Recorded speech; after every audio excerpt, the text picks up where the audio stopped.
Ean Wood is back on the show. Today we're talking about men's relationship to sexuality and why it's so taboo. Even though we live in a time where we are encouraging openness to talk about such vulnerable and taboo subjects, it still seems like there isn't a safe space on a regular basis to be able to explore these topics. So with that, Ean has created a 28-day sexual reset training, which will kind of weave in through the conversation.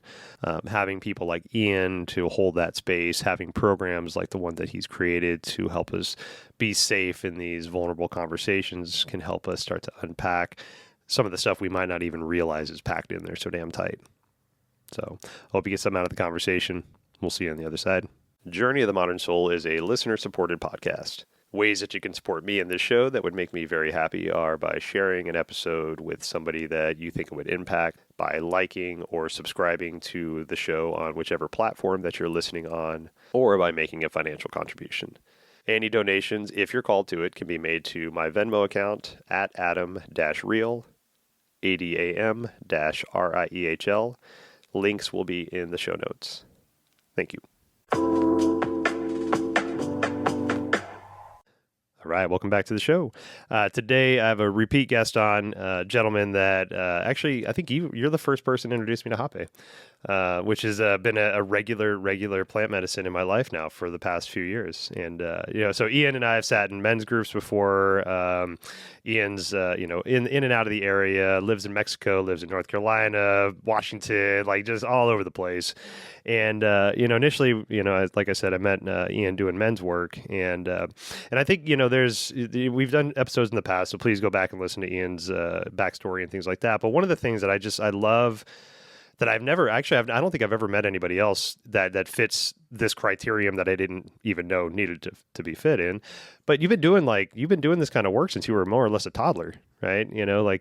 Your dad was doing men's work back before men's work was even a popular thing or even accepted. You've kind of grown up in that whole culture of the Mankind Project and just doing all these cool things. And so, it really shows in being able to speak to you, human to human, man to man. And just I think one of the things that really, made me feel very safe around you, like right off the bat, right? Was the way that you speak and the way that you hold yourself. And it's very respectful. It feels very thought out. And where I was raised and kind of the mentality I grew up in, you didn't really have a lot of time to think about your answers. It was just like, back and forth, shit talk. Hey, dick joke, stuff like that. And so there wasn't a lot of time to reflect and like think about an answer to give. And so I think you were one of the first like healthy humans in my personal path once I started my healing journey that I would see in real life and not like listen to on an Aubrey Marcus podcast or something like that, where you actually like took some time, thought about the question, responded in kind, right? It's not always we get it right, but you were one of those first examples for me. So all that being said, Ean, you're the shit. I love having you on. I was so excited when I opened up my social media, which I don't get to say often, and I saw the video that you had posted a couple weeks ago, and which is the reason why you're on today. So before we get into topical matter, things like that, what's up, Ean? How are you, my friend? It's so good to chat with you. Thank you so much, brother. Thanks for having me on and showering me in that love and those reflections. And I didn't know that about Hape, so that's fun to know, and it tightens the relationship more.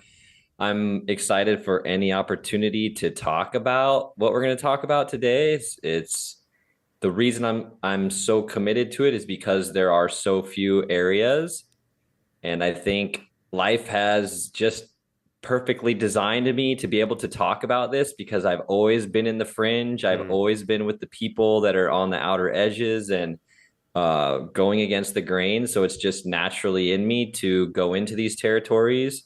So yeah. I'm excited for being on the path and these opportunities that open up. So I thank you.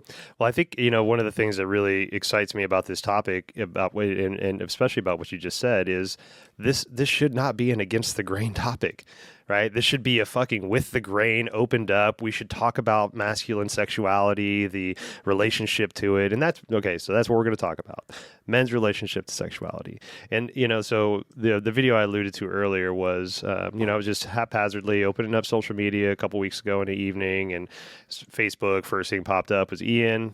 Hey, we're gonna have if this conversation's for men. We're going to talk about men's relationship to sexuality. And I'm like, oh, fuck. All right, here we go. Let's do this, right? And I don't even think I was halfway through the 7-minute video or so, and I was already emailing you like, hey, you need to come back on the show. We need to talk about this, right? Because this is cool, man. We need safe places because, even though like we're in an atmosphere now where we can broach the conversations, right? We can start to feel safe about it. We can even say, hey, this is a safe space. It's really still not, right? And it's still like we've still got to get used to the verbiage and the vernacular and the ways to approach it. I liken it to male crying, right? We champion like male crying. Please get out there, men, and cry and emote and be, let the tears come out. Don't fucking hide it. And then you see a celebrity cry, and like the next day, there's tons of memes about like so and so male celebrity being a bitch or crying in public, and and then mocking this person. So it's like as much as we're championing the ideas to say talk about sexuality and men's sexuality and relationship to it or lack of, we still like. We'll still make fun of it, right? And so it's a delicate balance. So Ian, thank you for tackling this subject. And I think before we even really get into it, why did you feel passionate to get towards this? Because this can be kind of touchy to talk about, right? As you shared earlier, part of my experience is being connected to men's work for a long time because of my father. In decades, the first men's circle I experienced was 26 years ago. So it's been a lot of time that I've been around it. It's not been in all those years that I've been committed to it, but I've been in it, in aspects of it. Across all that time, we talk about there's not enough spaces. Even in the leading men's organizations across the globe, there's like this much space. And for the listeners, I'm holding my fingers really close together. There's like this much space. There's tiny amounts of space to talk about sexuality in the organizations that are dedicated to men's work, that have been around for decades. Some of them, there's just like, it's barely tapped into.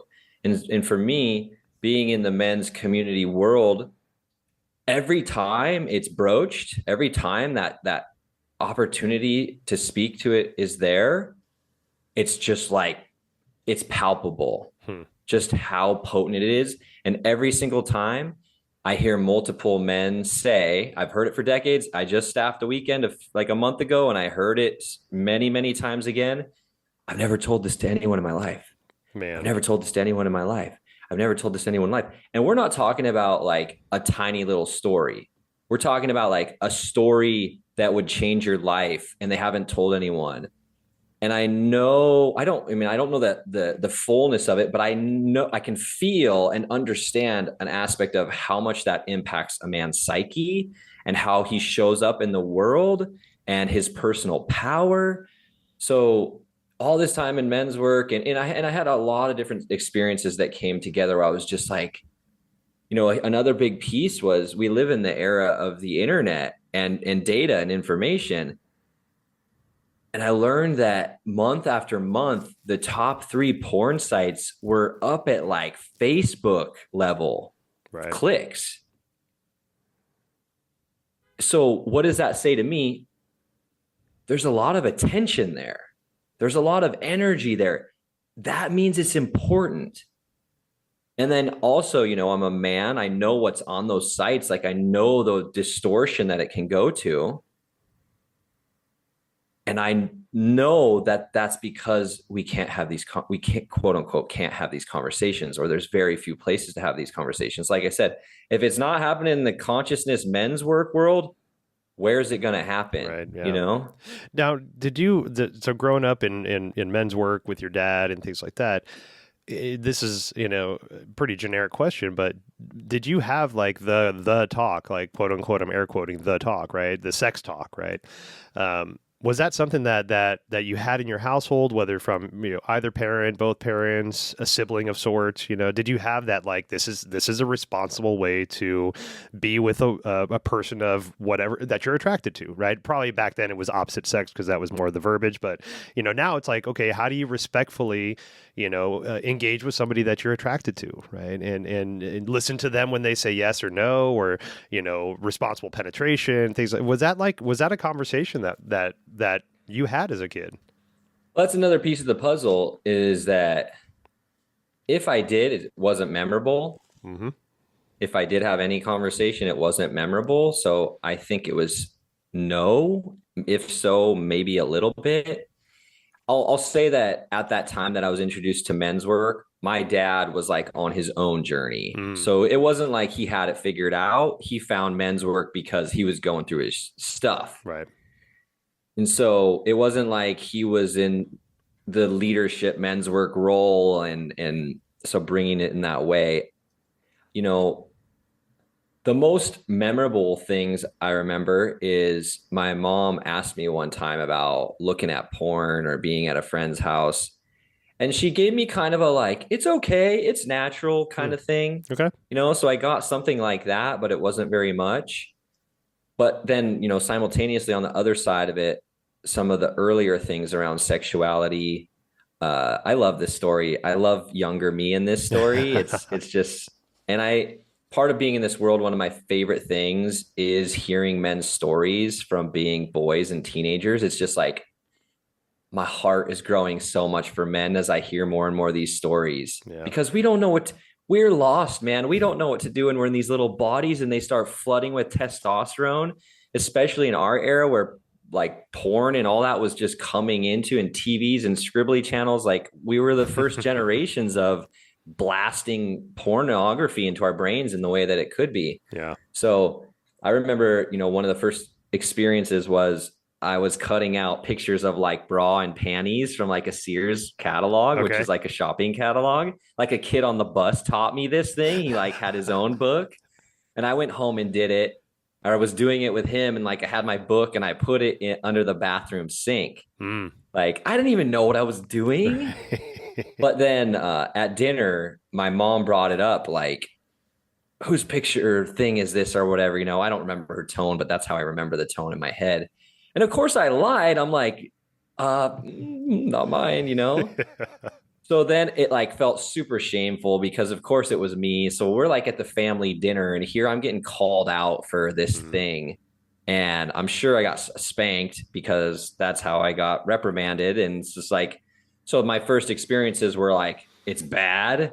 Even if you hide it, you're going to get caught. Then you're going to be shamed in front of the family. Then you're going to get spanked. Like, so much complexity early on. So I don't think I got the talk in a way that was empowering. And, I had to go through my own journey. I did all the things that all of us guys do as we're trying to find our way in the dark, full of objects to bump our shins and knees on as we walk through that dark path. Yeah. Yeah. And it's tough because, myself too, I grew up in the 90s or 80s and 90s, birth of the internet, yada, yada, yada. And by the time I figured out that you could just, see boobs on the internet, it's like, holy Jesus Christ, like, fucking plant me there. Right. And then, I don't think I realized until I was in close to my 30s, so that's damn near 15, almost 20 years of constant pornography. And didn't realize that I thought every woman was going to have sex with me. And I know that sounds stupid and crude and really immature, but like, when all like, and again, like, this is my own self-control stuff, right? I was watching porn religiously, right? Because it's like, dude, there it is, right? There's boobs, there's vagina, there's like, this looks pleasurable. And so, like, I don't think I know I didn't realize the psychological effects that was having on me at a young age until I finally started to peel myself away from that and understand that, like, just because a female delivery driver dropped something off in my house doesn't mean that she was going to have sex with me. And again, I know that sounds completely stupid, but in a subconscious way, even though I wasn't outwardly expecting that, in a subconscious way, I was like, hey, that might happen. Hey, you never know, right?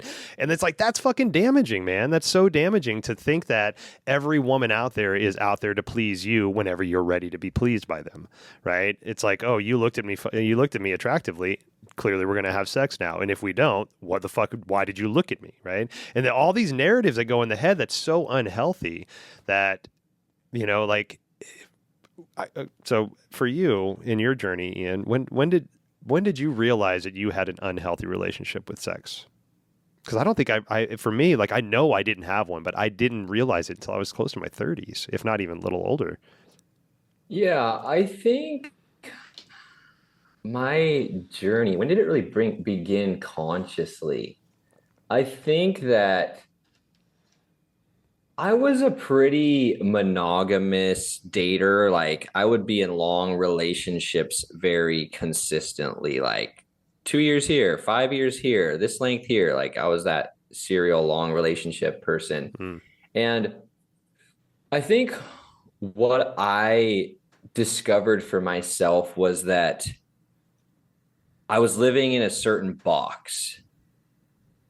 That was really where my path began, was like, I've been living in a box that the world has created around me of like what a man is, what relationship is, what intimacy is. And I had gotten out of a maybe 6 year or 7 year relationship. And after I got out of that relationship, I was like, all right, I'm in my later 20s and I haven't really explored this world in a conscious way. I haven't gone out and like to color outside of the lines of normal per se. And that was when kind of the witness consciousness came on, was in just like that realization of, okay, what do I want to create? I was actually bringing my creative energy and perspectives to it at first in more of an exploratory way.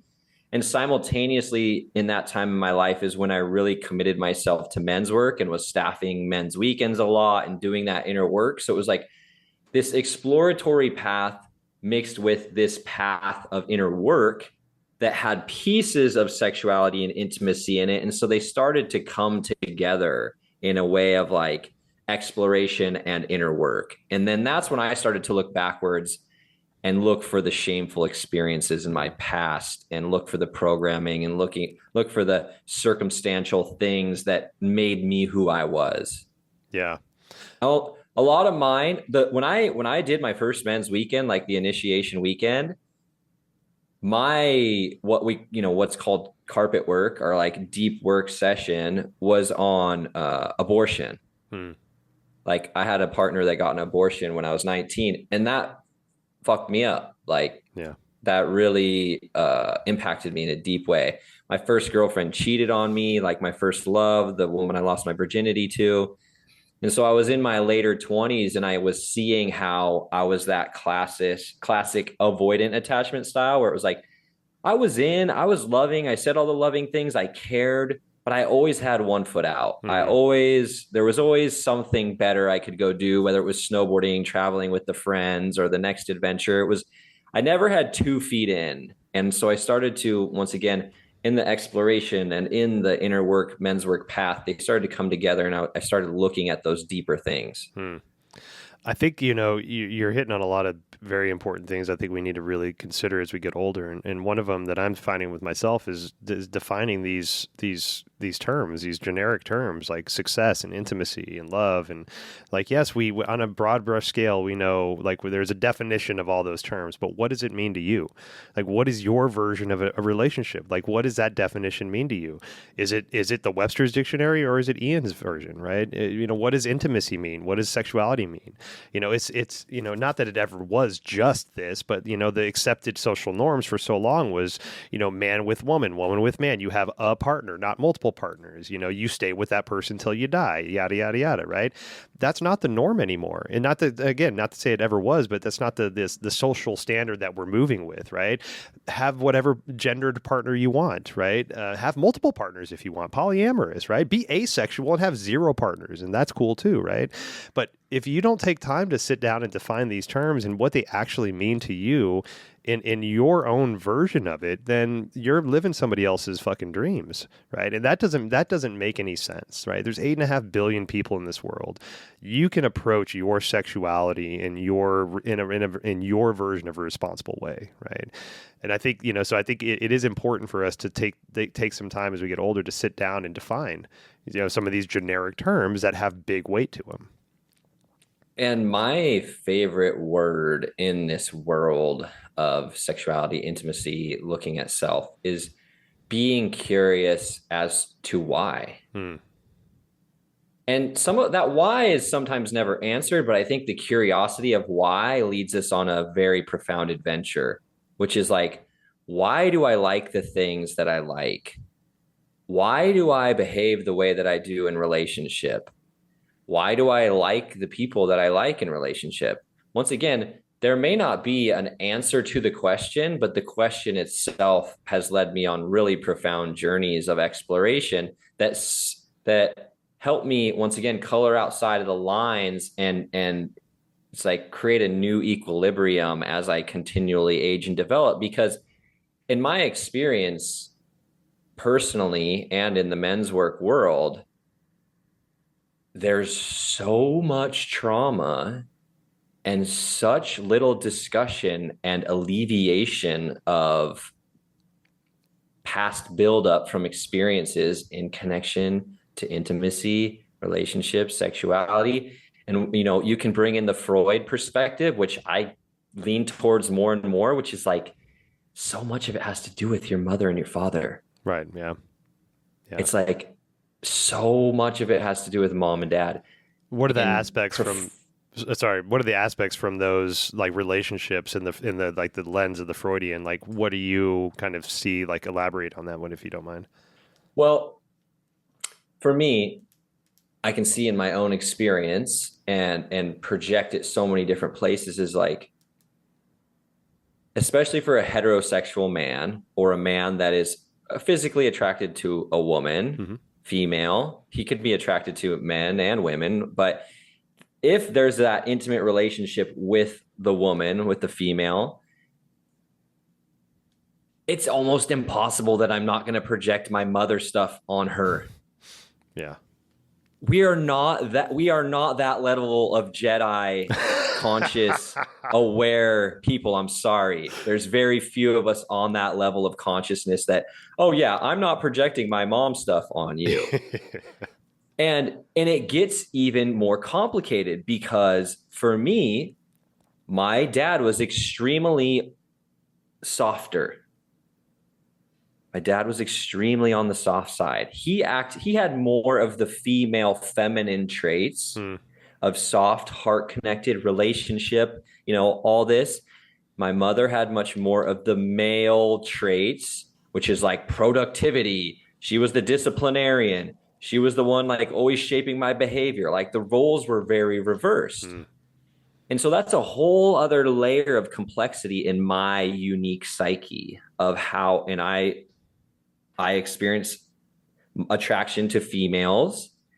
And so it's like, I'm not only unwinding my mother projections there, but a lot of my father qualities are there as well. My father's stuff with mental illness and instability. I couldn't depend upon him. He was more like a female on a monthly cycle where it was like these cyclical natures of emotions that would go freaking high and low. So it's like, that's my unique complexity there. And I think each person has whoever they're attracted to and whoever they're intimate with. I can almost guarantee every time there's mom and dad stuff there. Right. Yeah. That's going to be projected to show up. One of my favorite sayings these days is we're self-healing organisms. In the same way that we get a cut or a burn and our skin heals, we have traumatic experiences in our psyche, our heart are trying to heal. And we attract the exact person the exact people to stimulate those traumas so that we have an opportunity to emote, to feel those things, to move that energy and move on to the next thing that we're here to experience and learn. So it's like whoever we're attracting in some way is a representation of past things that we did not fully move through. Once again, yes, there's a Jedi level where I think we move beyond that, but the vast majority of human beings on planet Earth are nowhere near that. Yeah, our brain's a pattern making machine. It's gonna and it wants to solve the problems, right? So it's gonna keep putting us in these patterns, and if we haven't solved the problem, as toxic as it could be, as violent as it could be, and that sucks, you know. And I'm not justifying it at all, but that's I think when we can realize the biology of the way that we're just built, the physiology, and then we're not fighting against it, and it's not so much we're placating to it.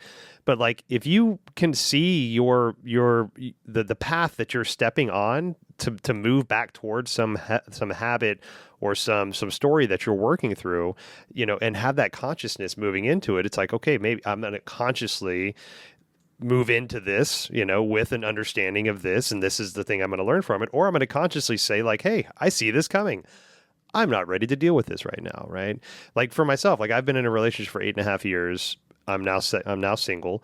I don't feel like I'm in a good place to be in a relationship, and I recognize that, and it's probably one of the first times as an adult I can see that as a healthy statement, and not just try to like find the next woman that to come into my life to dampen the sadness that I'm actually feeling. Right, I'm going to sit with that sadness and understand it a little bit. Right, so I think we giving the opportunities to where we can, in these safe spaces, ask questions about sexuality, ask questions about, I have a woman on not too long ago that talked about, consensual penetration, and it makes so much sense, but that was never a term that I had heard before she said that, and it's like, how many times have I just like shoved my penis in a vagina, even though we're both in a situation to where it's wanted, but I never, and until that point, I never asked, hey, are you ready? Or is this something we still want? So,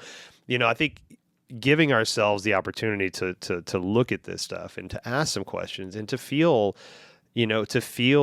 how cumbersome it might feel, but also to feel how supported it is whenever that question is received with love, and say, okay, let's unpack this together, instead of like, ha ha ha, look at the fucking guy over there without fucking hair on his balls, making stupid locker room jokes and stuff, chiding guys like they do, thinking it's funny, but in the same time, like, I cried in the car, right? You get made fun of in the locker room for, late puberty, not having, whatever, not having sex yet and all this stuff. And it's all like, jocular poke fun stuff, but like, that shit fucking hurts, man. Cause like, I don't have any control about my puberty. I don't have any desire. And then the fucked up thing is once I got hair on my nuts, I was shaving it off. Right? It's like, what the fuck is that all about? Right? You try all this time to finally get the hair, and then it's like, I don't want the hair now. Right?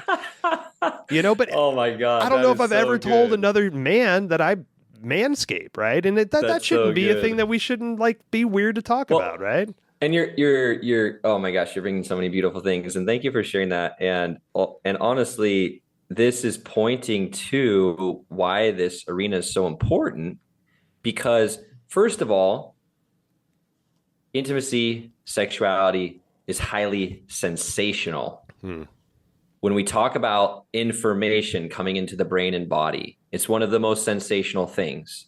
So there's high sensation. We talk about sensation. What does that have an impact on? The nervous system. So it's a lot of information coming into the nervous system. And then on top of it, no guidance. Nowhere to go. And one of the things that the mind is so brilliant doing, and it's like, what is the mind? You said the mind, is like this computer. It's like, what is it always trying to do? Figure things out. One of the most brilliant things that the mind does, especially in the world of sexuality and intimacy, when it can't figure something out, one of its favorite go-tos to make sense, it's like a Band-Aid. It makes sense of everything. It's like the skeleton key. It makes sense of everything. It must be me. Oh God, yes. It must be something wrong with me. It's the skeleton key. It makes sense of everything that doesn't make sense. And especially in the world of sexuality, the conscious mind can even like be telling a certain story. Maybe it's like maybe the story is telling in the mind is like about the other people. Oh, you're an asshole, da, da, da, whatever.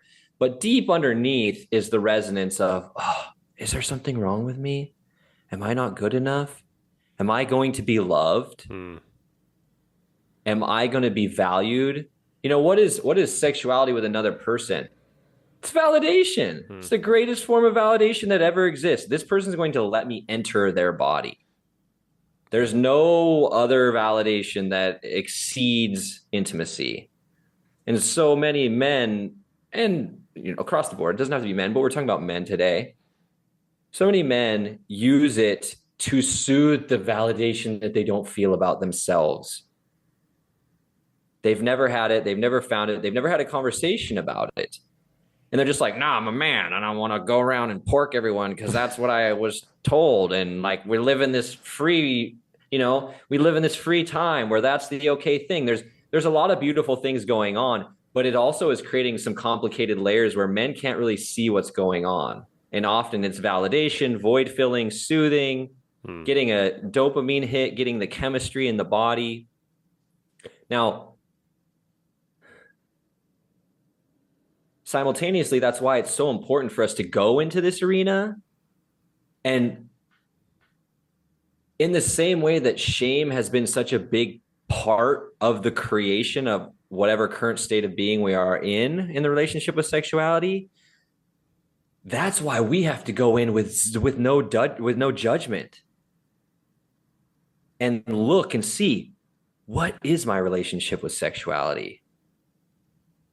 Because it's so profound how the mind has been trained to not see parts of ourselves, whether it's called the shadow. The shadow is like the most commonly used term. It's like the parts of myself that I don't want to see.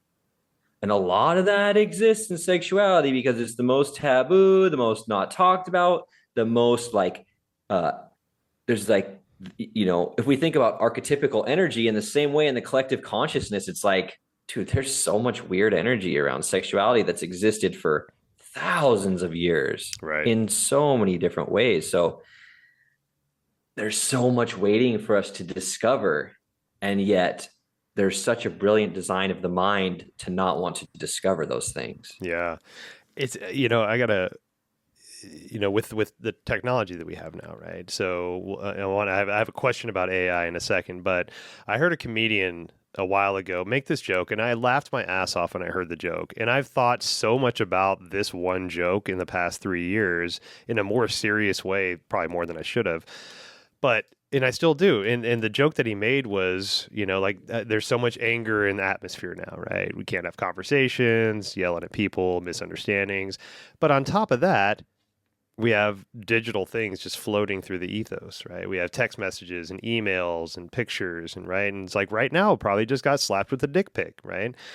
Again, like that's really funny. But at the same time, like there's a lot of Is that what he truth. said? That's what he said. He's like, oh, damn, I just got slapped with a dick pic, And again, like funny as hell. But there's a lot of truth in that, right? There's all this ethereal information floating in our atmosphere now that we don't really know what it's doing. Like we don't know that much about these bits and these ones and zeros and all this, Bluetooth shit that's going on. I'm not saying nefarious stuff, but like again, we just don't understand it. So what this conversation just had me thinking about is, as sensational as pornography is for the people that indulge in it, it's still, I mean, it's changing a lot, but now with the dawn of AI and the abilities to like put anybody's face on anybody's body and create any circumstance that's very unique to the user, not just a generic porn tape, right? I'm gonna go into an AI bot and create pornography just for Adam, right? This is the cup size, this is the genitalia, this is the hair color, this is the height. Hit enter, and then all of a sudden, I have personalized porn that is just for me, right? How much more sensational can that be, right? And that's if the depth of the fantasy world was already like every woman that delivers me a package is going to have sex with me in the subconscious, like what is AI? What is the role of AI in pornography? And with these conversations that we'll get to your program in just a second, but with these conversations that you're having, how do we get in front of something like that? And not even not to negate it, but how to healthily integrate something. Because again, I don't want to create a shame for that, because like sometimes I do want to watch something that's personalized, maybe pornography for me, in a healthy way that's not violating any of the laws or morals that I have, right? So I don't think that's a bad thing, but I know there's going to be an abuse of it. There's going to be a story about it. There's going to be a way to think about it, and so like, and that's just scratch the surface, right? What's next? Interactive virtual porn, right? All this different stuff that's happening, bots and stuff, right? So, with that, where do those conversations kind of land with you guys, and like just the thought process around it? Well, first of all, I think that should be another whole episode that we come back on for, is AI and the future of sexuality. Like that could be a whole freaking episode. But the main word that stands out for me as far as my own discovery is, we talk about the sensationalism of it. The main thing that I'm discovering in the world, especially for men, is that there's a difference between your mind being aroused and your body being aroused. Yeah. And what we've been shaped into is mental arousal.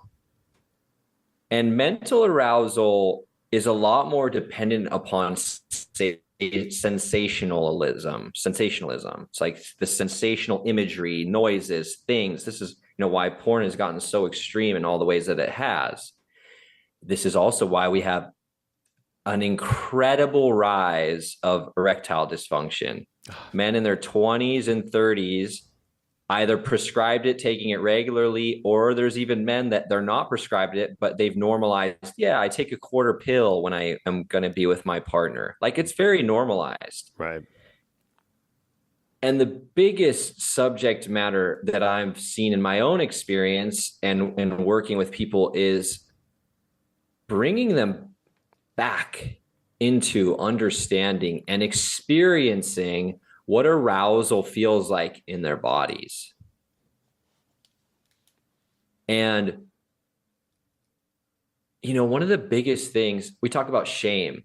And another big aspect that exists in sexuality for men is anxiety, which couples with shame very well. It's like fear of performance, fear of being good enough, fear of not doing it right, whatever it is. It's like, there's so much mind in our sexuality that the phrase that I've come up with is, our mind has become the dom of our bodies. And our mind has started to force our bodies to do things that maybe our bodies aren't open to. Wow. What have we learned as men? You just get hard and you jerk off and or you make it happen.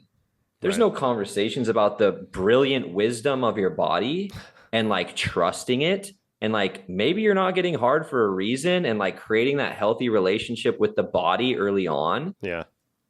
And so this, wherever a guy goes, all these things go. It's this huge distinction. Am I chasing a mind that's craving arousal, or am I actually aroused? And I don't think men have experienced body arousal for a long period of time in their life. Yeah. Especially those connected to pornography. If they're out getting a lot of chicks in the world of dating apps and all these different things, it's there's so much mind stimulation. Dude, the body hasn't been turned on in a long time. It's just the mind has learned how to manipulate the body to be turned on and to do the things that we want it to extract an orgasm out of it. Right. This makes me really think about the correlation between pornography and arousal and sleep and sleep pills, right? A sleep pill can knock you out, but it's not fucking sleep. right? Because the actual rest and relax that your body goes into when you hit your sleep state is very beneficial. In my head, your proverbial janitor crew comes out and cleans out the cobwebs in your lungs, sweeps out the liver corners and shit like that. But if you knock yourself out, that doesn't happen. Similar with porn, right? If we're constantly turning to pornography or to an unhealthy way to express our sexuality in a very taboo way or not accepted way, we're not actually experiencing sex and the hormones that come with sex and the body releases that come with sex. We're just basically checking a box and getting back on their fucking, so it's a very similar thing. And now I don't think there's a death correlation between, masturbation Right. and pornography and taboo shit like that. But, it's not allowing your body to fully experience the joy and the actual, probably the physiological benefits of interacting in a sexual way with a healthy partner that you both feel safe in, right? Rather than just rubbing one out or finding your unhealthy sexual way, right? And so I wonder if, as we start to get, more information with internet, pornography, AI, the shadowness of, the sexuality of the masculine, if there might be a correlation between erectile dysfunction and the shame that's hiding in a corner, looking at a Penthouse magazine or, over in your phone, in the corner of a bus, just like watching porn vigorously, even though you can't do anything about it. Right. So like, maybe there's some kind of correlation between like the overstimulation and not the actual natural occurrence of. It's like, in my experience and my understanding, I don't know the research that's out there supporting it, but it's like I can just feel it and see it so profoundly of like, it's too much sensation connected to arousal for too long. And, one of my favorite somatic therapists, Luis Mojica, really helped me to understand this, which is like trauma is too much sensation for the nervous system to process. And I can just think and feel into forcing my body to get an erection and to do this thing over and over and over in the same way that we talk about asking our partner, hey, are you up for this? Do you want to have sex? Mm-hmm. Do you want to, do that? Do you want to kiss? Whatever it is that we're asking them. Do we ever check in with our bodies? Be like, hey, you up for arousal right now? You up for pleasure? You up for doing this? Yeah. No, it's just like, oh, and this is why it's such like an addictive mind thing. It's like, oh, I want this thing. It's like doing any other drug. It's like, oh, I want to drink a beer. Oh, I want to smoke a cigarette. Oh, I want to do MDMA. I want whatever it is. It's like the mind wants something and it's learned how to get it. Amazon, boom, I can have anything I want in one day. Right. The same things happen with our sexuality. Oh, yeah. And it becomes such a habitual nature that it's just like, it's so unconscious, subconscious, like it's such pattern behavior. And once again, when there's no areas where people are shining the light on it, nobody's going to be looking. They're just going to be living in habitual nature and patterns. That's why this is so passionate about this. It's like, all right, let's turn the lights on and look. Yeah. Yeah. And so is that like that passion, that just like that frustration, was that what kind of drove you to creating this program that you started in November? Was that like kind of the catalyst of like, we got to fucking do something about this, right? There's got to be an outlet somewhere. Yeah. When on my journey in the men's work, when I kept hearing that line, I've never told this to anyone in my life. Mm-hmm.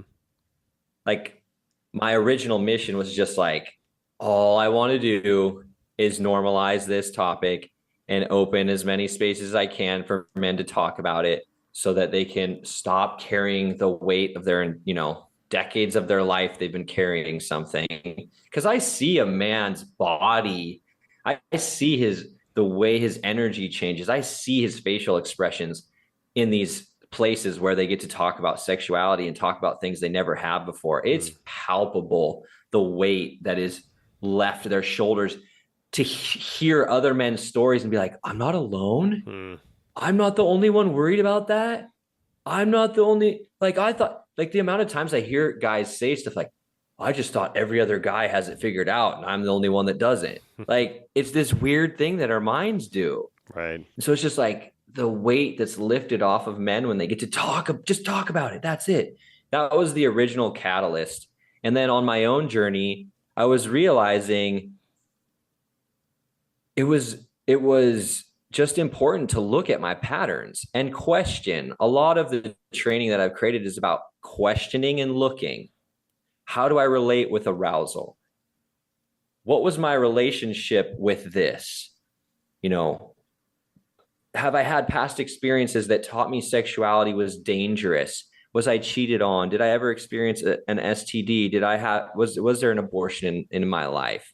These things that could subconsciously imprint like sexuality is dangerous and not allow a man to fully step into his power, his masculine frame in the bedroom and the whole thing is, yes, I'm not going to go on that tangent, but I wanted to create a space where men could come together. Some of the medicine is just in having the conversations.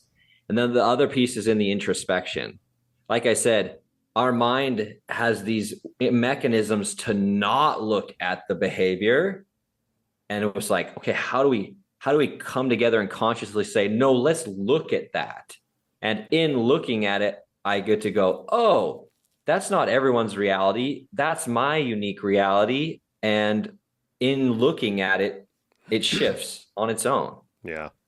There's something that I've noticed when working with clients, not in the sexual narrative that you're working in, but just in trauma in general.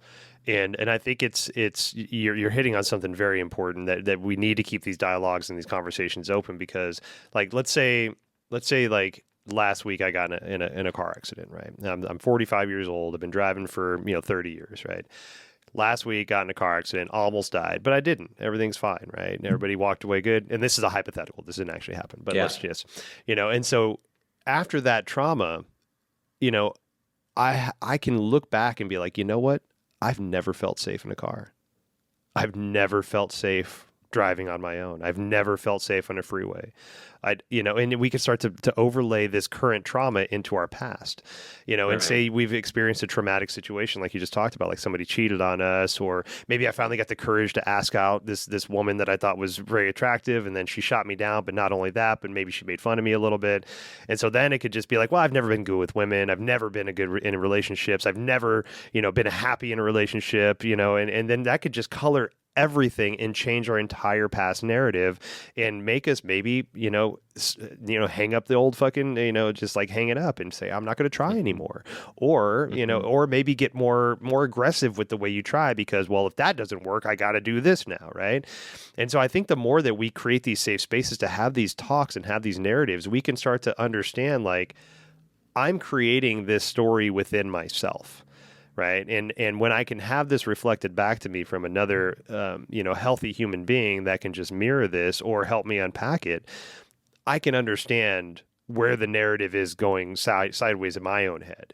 Right. But if we don't have these safe spaces, then, it just continues to be this toxic digging these holes. Or maybe we find this like these toxic echo chambers where it's like, yeah, you know what? Fuck women, fuck that bitch. And then blah, blah, blah, blah, blah, blah, blah. And it's like, well, that's not fucking healthy at all. Right. But you feel supported because you're like, yeah, you know what? I got turned down by a woman that looks like that too, And then it's like, well, that's the antithesis of what we're working towards, right? So how do we keep these conversations healthy and open and dialogue driven? And, it's just, so as a champion you for creating these spaces for us, man. Yeah, I think, what is one of the main threads that we've talked about and I see so much is the thread of there's something wrong with me. Right. And that is going to be the way the mind looks at it when it's isolated, when it doesn't hear other people's stories, when it doesn't hear other people's experiences, when nobody's talking about the things the belief system is isolated. There's something wrong with me. And it's just kind of stuck there because there's no movement. There's no conversation. There's no stirring and adding perspectives. It's just like this constant wondering, is there something wrong with me? Is there something wrong with me? Is there something wrong with me? And I mean, there's so many layers to why that idea would be implanted in a young man's mind and then never have a space to question it, to sort through it and feel the feelings that come from years, maybe decades of fear of something being wrong with us. Yeah. So what is so with it's a 4-week program, right? 28 days.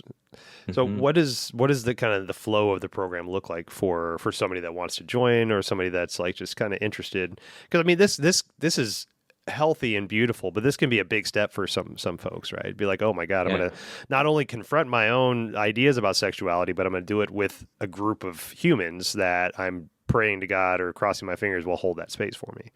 You know, so so what's the kind of process look like? And I've kept that in mind in the way that I've made the training is to keep it as like safe to enter as possible. You could do it anonymously, like because the way that I've set it up, it's on a messaging app. You could put a different name, like a man could be totally incognito if he needed to. Now I haven't experienced that happening yet, but most of the exchange is through text and audio. Like I encourage the men to do audio, but if they're in places that they need to do text, they can do that. But basically I've created the program where there's a prompt every day. Okay. There's a prompt every day that all of the men respond to. So they get the same prompt and it's inviting them to be introspective of their different aspects of their relationship with sexuality. And so one, there's the stirring in the man responding from his own experience. Two is the men hearing each other. Man, it's so beautiful to have a prompt and hear men go back and forth like, man, I thought I was alone. Like, I can't believe you experienced that too. Or I didn't know that any other man had gone through that. And I'll throw in like YouTube videos every once in a while for different prompts, different practices, because there is this rhythm on of the 4 weeks of like, go this time without watching porn. Bring in this practice into your daily life, whether it's an embodiment practice or a breath practice, and then, start to explore what is your self-pleasure practice? How do you relate to yourself intimately? Shining a light on that is a huge deal. It's like one of my favorite things to say is like, look at what we do to take someone else out and get them in the bedroom. And then look at how we show up for ourselves in the bedroom. It's like the microwave meal compared to the nice restaurant and like putting on a good outfit. Like we're going to get the toothbrush out and shine our shoes and, go and take a shower and get our hair nice and clean out the car and take them out on a date and take them to a nice restaurant, do something like think about it. Yep. But we're like the microwave dinner meal where it's like, all right, rip down your pants and rub one out real quick. Like get out your Crocs and your sweatpants. Yeah. So it's like, there's a lot to see in the way that we relate to intimacy on our own. Yeah. Like, in fact, that's what I really focus on in the training. It's not about other people. That's like, step 2, step 3. I bring in some of those questions, but mostly it's like, how do I as a man relate with sexuality every day? And so, across the 4 weeks, there's different things for men to practice in their own self-pleasure practice. And ultimately,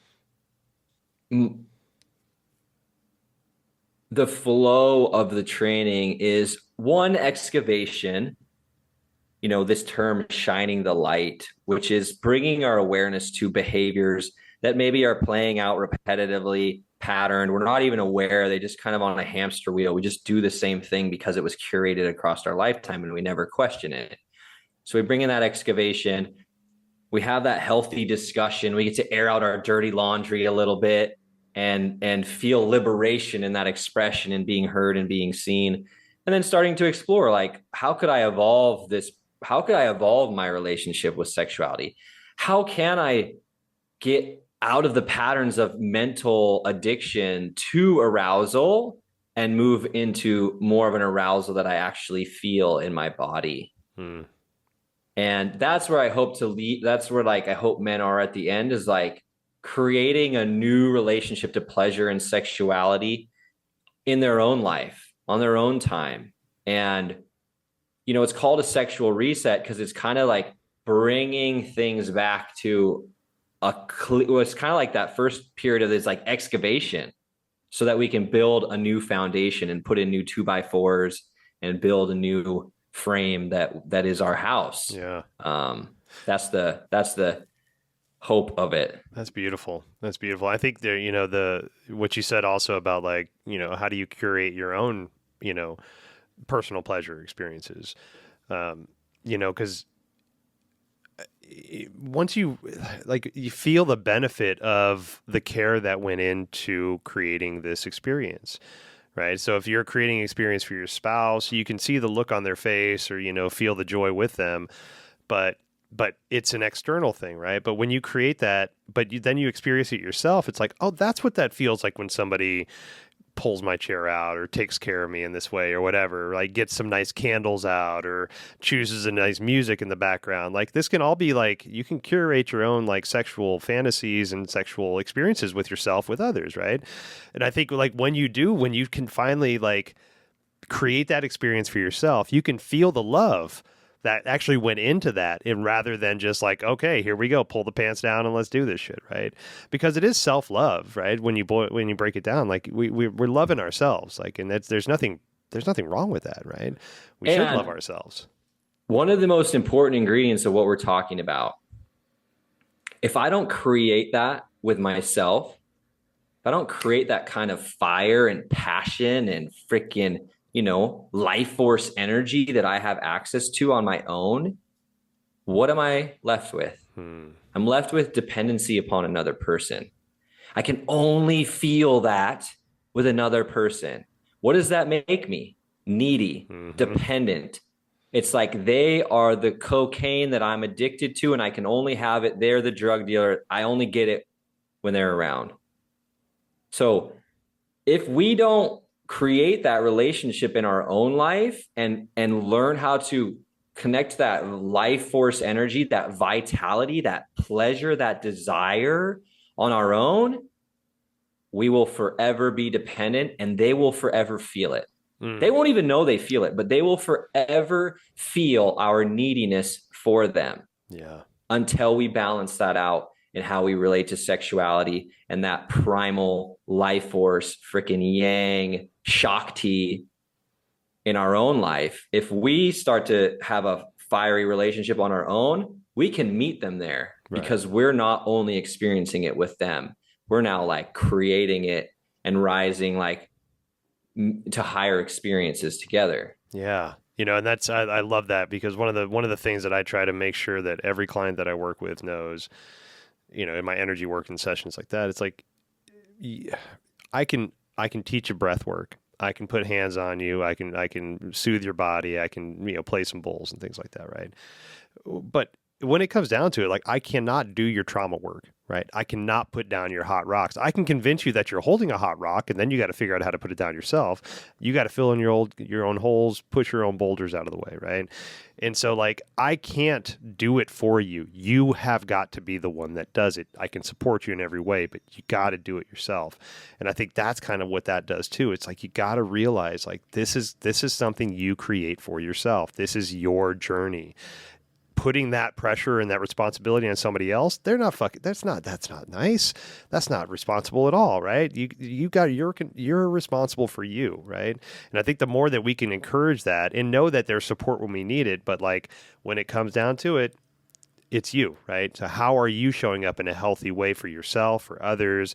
How are you handling your traumas when you're finding them? Do you have support? Are you keeping it all inside? But like, we're the one that's going to do it, right? So like, I think encouraging that more in whatever kind of dialogue we can, in whatever kind of modalities we can, I think is just that overarching uplifting message that I think we all need to hear. the beautiful thing is too, is it's like, what is it to feel alive Hmm. and vibrant? Basically chemistry and electricity moving through the nervous system. That's the difference between feeling depressed and feeling vibrant and alive. The chemistry and the way that electricity moves through the body. What is the hair standing up on my arms and legs? Freaking electricity, like buzzing through the body, standing the hair up on the legs, like those little ball things that shoot out the electricity, you know? Mm-hmm. And when we work with this energy, we are putting those shock paddles on our body and like bringing ourselves back to life.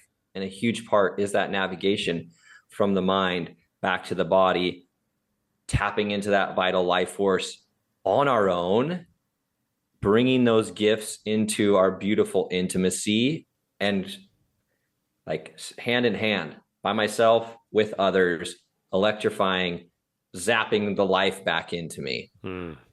I love that. I got a mental picture of that too.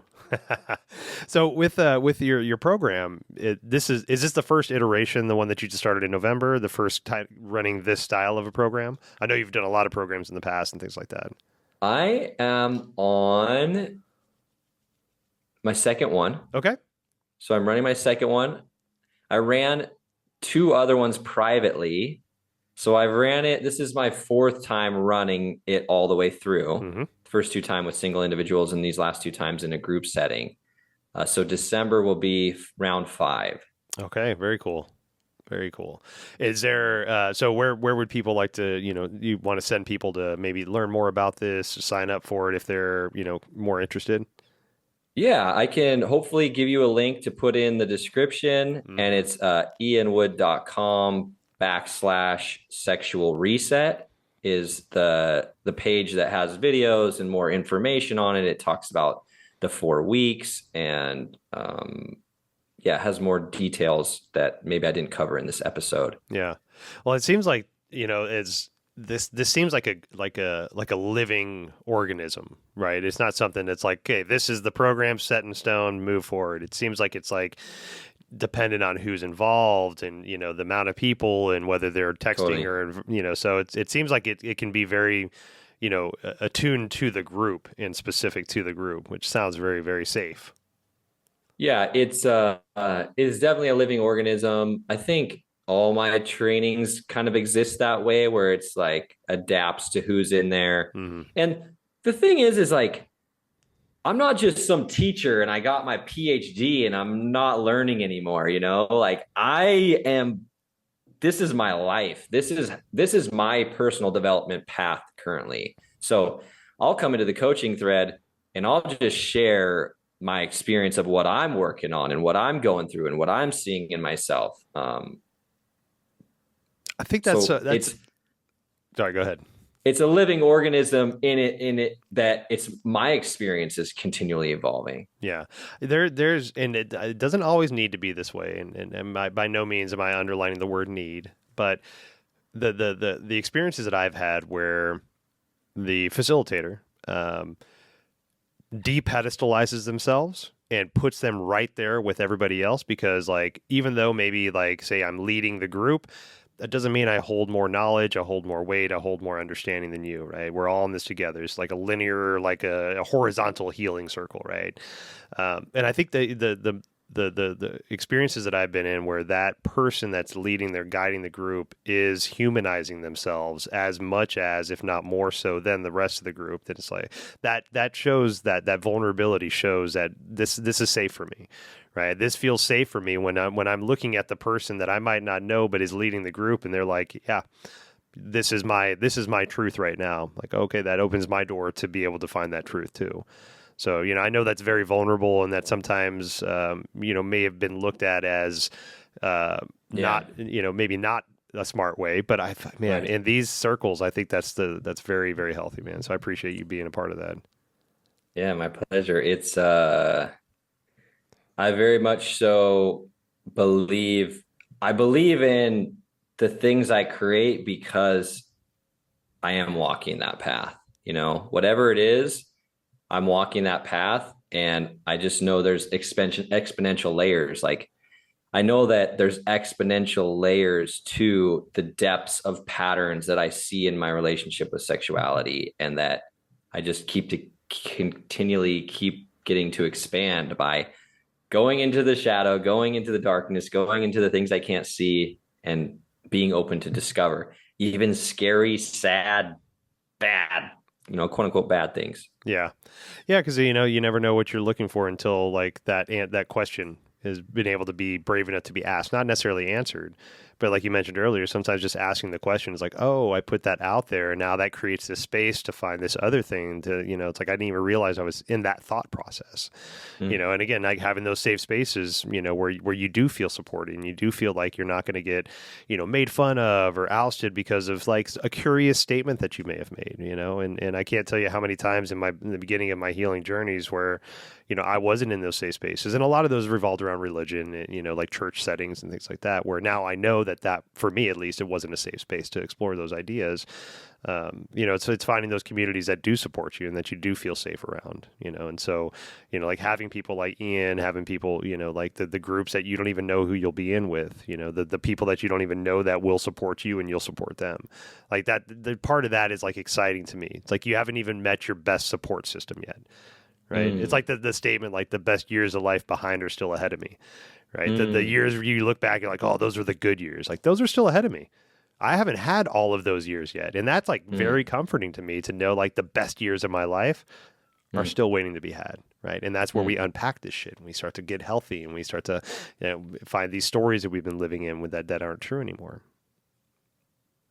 Yeah. Well, dude, man, I always love our conversations. I love the work that you're doing, and You I too, know brother. the next time you're in town, we'll definitely have to connect in person. But and we'll leave show notes, ways to get in touch with Ian, to link to all the stuff that you're doing. But any kind of final messages or any little bow you want to put on top of this bad boy before we sign off?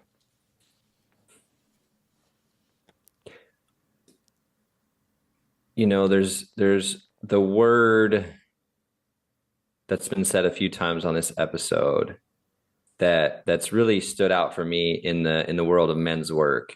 It's around shadow, that which we hide, repress, or deny. And it's not a conscious part of us that chooses to hide, repress, deny things. It's a part of us that is designed to avoid pain and displeasure and discomfort and protect us from seeing things that we don't like about ourselves. And in the shadows is what I've learned is the most opportunity for gold, meaning to find or discover beautiful parts of ourselves, things that we enjoy, personal powers. So whatever your sex is, whatever your gender is, your exploration into this world, I can almost guarantee you, is the world of the most shadow, and therefore the most opportunity to discover gold aspects of yourself and increase your personal power and your ability to create the life that you want to be a co-creator of on this planet here, that we are alive in a beautiful time of co-creation, and your heart and your wisdom is needed in this world. And there's even more there for each of us to discover when we go into those uncomfortable places, willing to look. Yes, I love that. One of the things my mom didn't say to me on her way out of this world, but one of the things I remember my mom saying to me before she passed was, the world needs more atoms. So be the best atom you can be. And that doesn't mean everybody needs to be an atom, but just like you, the world needs an Ian, right? You be the best fucking Ian you can be. Don't try to be Adam. Yeah. Don't try to be James. Don't try to be Robert. You be Ian, right? Yeah. Yeah. And it's like when we can find, like, everybody's unique, but nobody's special. When we can find the uniqueness that makes me unique and don't let it go to my head to think I'm fucking like high and mighty and special, but I lean into that uniqueness and I fully explore that and realize that that's something fucking beautiful and special about that. Man, there's only one Ean Wood in this world, and there's a reason for that, right? So fully get to know that human and let that human blossom into the best human they can be.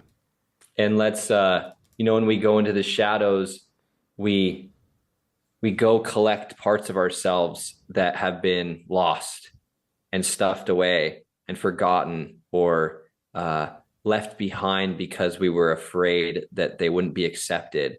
And we go into those places, we collect them and bring them in, which adds to our wholeness, our fullness, our ability to express our uniqueness in its fullest expression. Yes, we need more of that, brother. So thank you for doing what you do. I You too, always brother. love our talks, and please check out the show notes for ways to get in touch with Ian. We'll definitely have you back. I think we opened up another topic, sex and AI. So we gotta For return sure. topic down the road, man. All right. All right, brother. I'll talk to you soon, man. Thank you. All right. Take care. Thank you so much for joining us today. Please check out the show notes to learn more about Ian, what he's doing, how you can get involved with his sexual reset training, or ways you can support the show. Obeisance and love. We'll see you next time.